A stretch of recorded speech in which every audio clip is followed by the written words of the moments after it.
Terceiro ano, bom dia. É uma satisfação imensa aqui retornarmos os nossos trabalhos e hoje abordaremos também um conteúdo que é de extrema importância, que vai trazer, sim, uma complexidade e uma condição de entendimento com relação ao que nós discutimos sobre estrutura geológica. Então, o planeta se faz necessário e é importante que a gente analise que o planeta Terra ele funciona, como é dito pelos cientistas, e é algo que se comprova, como um organismo vivo, onde tem um núcleo, onde tem um manto, onde tem uma crosta, e que os elementos eles vão estar interligados e vão estabelecer essa integração, inclusive com aquela divisão bem clássica e bem didática, que nós temos o que ocorre no interior da crosta, que nós chamamos de os agentes internos ou endógenos, e nós temos o que ocorre fora da crosta terrestre, que é o que nós chamamos de agentes externos ou exógenos, que são modeladores do relevo, das estruturas geomorfológicas, como os planaltos, as planícies, as depressões, as cadeias de montanha. E outra coisa que eu peço a vocês é que muitas vezes o aluno vai dizer o seguinte: mas Jefferson, por que estudarmos relevo se eu não quero ser um geomorfólogo, se eu não quero ser um geólogo? Mas analisem que a gente vive sim em uma sociedade e que é necessário esse conhecimento para que a gente entenda a ocupação territorial, para que a gente entenda de que forma o relevo vai interferir diretamente numa condição climática. E vamos trazer um exemplo bem nosso, bem particular, que é do Cariri, que nos pertence, que está no dia a dia, que é a Chapada do Araripe, que nós aprendemos lá no segundo ano do ensino médio, que quando conceituamos o que é uma chapada, que na geologia nem se trabalha esse termo, mas sim um planalto, com as águas elevadas acima de 600 metros de altitude, que tem um topo aplainado ou platô, que as camadas são concordante horizontal, que foram distribuídas pela deposição de sedimentos ao longo de milhões e milhões de anos, e com a movimentação das placas tectônicas esse material foi soerguido. Então, entender o relevo é a gente entender que esse relevo ele vai interferir sim num processo de ocupação do território. Ele vai interferir também numa condição de clima, como eu acabei de citar a Chapada do Araripe, que aqui no Cariri nós temos um microclima, nós temos um índice pluviométrico que alcança 1.300 milímetros anuais, e no restante do estado do Ceará nós temos na parte do sertão, da semiaridez, onde se tem o predomínio da caatinga, um índice pluviométrico que, quando ele é numa expectativa favorável, ele alcança 750 milímetros, e olha que a gente aqui,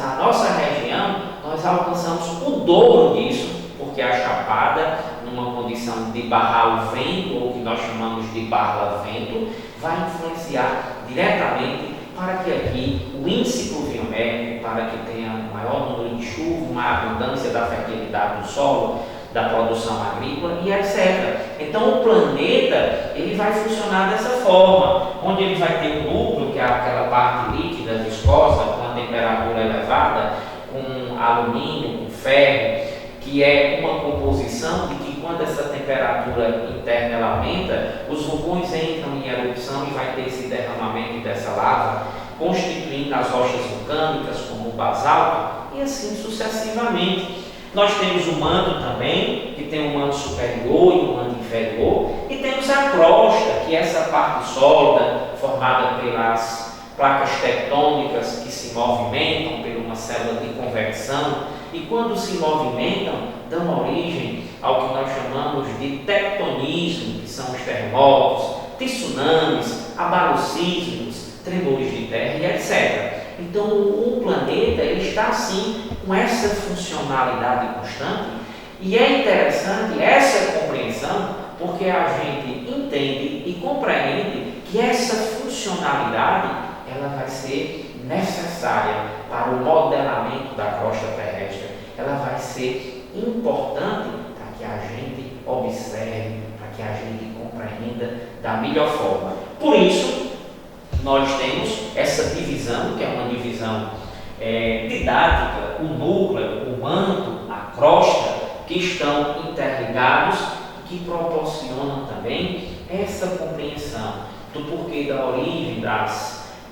planícies fluviais ou litorâneas, o porquê da origem das cadeias de montanha, dos dobramentos modernos, o porquê a origem das depressões que ao longo de milhões e milhões de anos foram sendo depositados sedimentos nessas áreas rebaixadas e assim sucessivamente. Então não esqueçam, na geografia a gente compreende que as condições do planeta são condições cíclicas. Quando a gente diz que são condições cíclicas, nós estamos reafirmando que o que ocorreu no passado irá ocorrer no futuro. A essa perspectiva, se no passado, há 250 milhões de anos atrás, os continentes eram integrados, onde se estabelecia o que nós chamamos de Pangeia, que era tudo agregado, e com o passar do tempo ocorreu essa divisão, e essa divisão ela foi estabelecida dessa forma. Os continentes eles se separam e se distanciam de 1 a 3 centímetros durante o ano, que é algo que nós não identificamos no dia a dia, porque quem é que vai identificar que a gente está distante do continente africano 1 centímetro? Mas calculem como na natureza os fatos são a condição temporal, ela vai ser estabelecida em milhões e milhões de anos. Quando se calcula cada centímetro anual, milhões e milhões de anos, a gente percebe sim um efeito maior e uma compreensão maior dessa estruturação. Então não esqueçam, quando nós estudamos os recursos minerais, o que nós encontramos, que é importante para a atividade econômica do país, quando nós discutimos os combustíveis fósseis, como o petróleo, o gás natural, o carvão mineral, em que tipo de rocha eles são localizados, em que ambiente eu vou encontrar nessa crosta terrestre esses minerais que irão proporcionar desenvolvimento econômico, que irão viabilizar a funcionalidade das indústrias. Por isso, vocês vão encontrar um termo no material de vocês chamado de províncias geológicas. E o que são essas províncias geológicas? Que é uma província? É uma designação que foi estabelecida, pessoal, para que a gente compreenda de que forma as rochas se organizaram, onde, dentro dessas províncias geológicas, o que é que nós temos? Nós temos os maciços antigos ou residuais, nós temos os dobramentos modernos e temos as bacias sedimentares. Então as rochas, elas vão sim, elas estarão sempre organizadas em agrupamentos que trazem a sua perspectiva de formação e de uma estrutura geológica condizente com cada província geológica dessa. Então conhecer o relevo, conhecer a potencialidade de recursos minerais de um país, como é estabelecido aqui, os recursos minerais que estão vinculados a uma compreensão de um alemão chamado Frederick Wegener, no início do século XX, em 1912, que ele, em um método dedutivo, ele chegou sim a identificar, comparando a fauna e a flora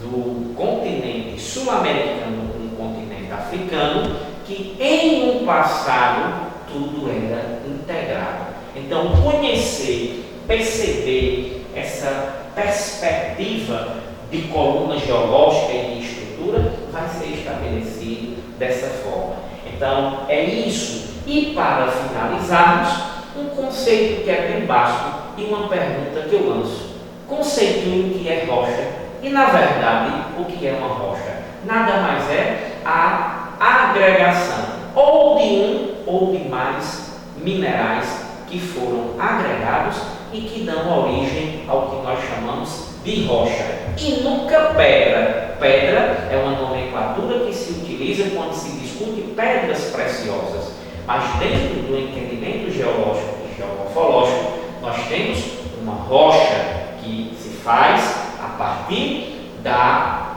agregação de um ou de mais minerais. Um bom dia, um abraço e uma boa semana.